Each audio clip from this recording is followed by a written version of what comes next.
مزید عزاداری کی ویڈیوز کے لیے ہمارا چینل فروغ عزا سبسکرائب کیجیے. شکریہ. ایران عراق کی جنگ 8 سال رہی اور ظاہر ہے نہ اتنا اسلحہ تھا نہ کچھ تھا اور فوج بھی نہیں تھی اتنی. کہانی کہاں تک پہنچی؟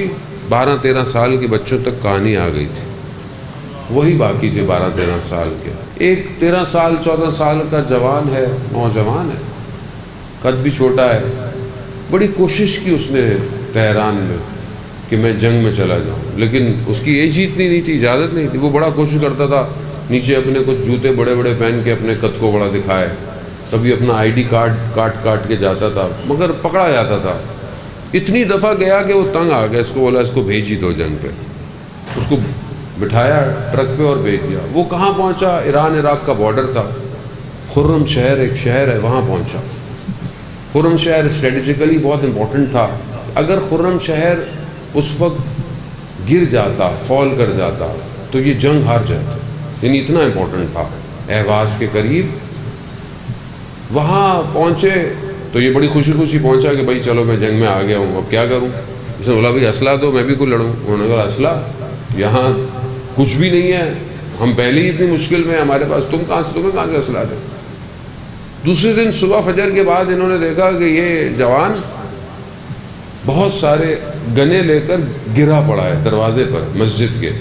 وہ جو ہیڈ آفس تھا وہاں پہ مسجد تھی، آج بھی اس کی تصویریں ہیں.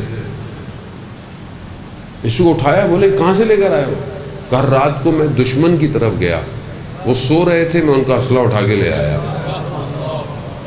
12-13 سال کا ہے. جنگ خطرناک ہو گئی، گلی کوچوں تک جنگ آ گئی. پیچھے سے انفینٹری نہیں آئی، وہاں دشمن کے ٹینکر آنا شروع ہو گئے. گلی گلیوں میں لڑ رہا ہے یہ. پیچھے اسلحہ نہیں ہے، لوگ نہیں ہیں. اس نے سب کو بولا کہ جاؤ، چلے جاؤ. پتہ نہیں پیچھے ہیلپ آئے گی یا نہیں آئے گی. اس نے اپنے آپ کو گرنیڈ باندھے، جو ٹینک آ رہا تھا اس کے نیچے چلا گیا اور اپنے آپ کو مار دیا. ٹینک جب تباہ ہوا تو دشمن سمجھا کہ پیچھے سے فوج آ گئی ہے، اور ویسے ہی ٹینک تباہ ہو گیا. وہ پیچھے پلٹ گئی. اس نے اپنے آپ کو پھاڑا. امام خمینی نے اس وقت اس کو یہ کہا، اس کا نام تھا حسین فہمیدے، یعنی حسین کو پہچاننے والا. فہمیدے یعنی پہچاننے والا، جاننے والا. امام خمینی نے اس وقت اس کے لیے جملہ کہا کہ یہ بچہ میرا رہبر ہے، میرا رہبر ہے.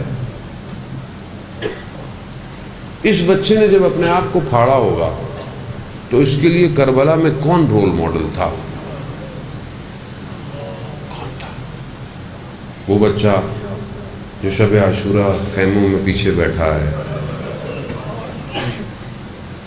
اور جب امام نے سب کو ان کی مقام دکھا دیے تو یہ بچہ بھی کھڑا ہوا، چچا جان ہماری باری نہیں آئے گی. کہا قاسم آپ کی باری تو علی اصغر کی باری بھی آئے